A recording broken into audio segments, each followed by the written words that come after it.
يا حبايبي افتكرت من وانا صغير لما كنت اصلا عايش في الصعيد. الجماعه اللي بيسالوني انه يقولوا لي انت عايزين نعرف ان انت اصلي منين. انا حبايبي جاي من الصعيد، نشأت في قريه صغيره في الصعيد، وكنت متعود وانا هناك عشان احنا كنا عايشين في ارياف.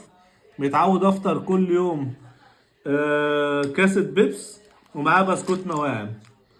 بسكوت النواعم ده هناك عندنا الجماعه الصعيدة هيعرفوا البسكوت النواعم ده وهيردوا علينا فيه. فكنت بص يا حبايبي اجيب البيبسي والنواعم اسقسق. بسم الله الرحمن الرحيم.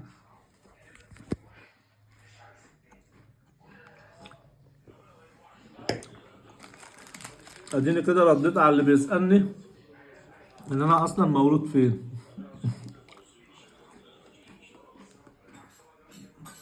افتكرت ذكريات زمان لما كان ابويا الله يرحمه يجيب لي بسكوت النواعم والبيبسي وانا كلها.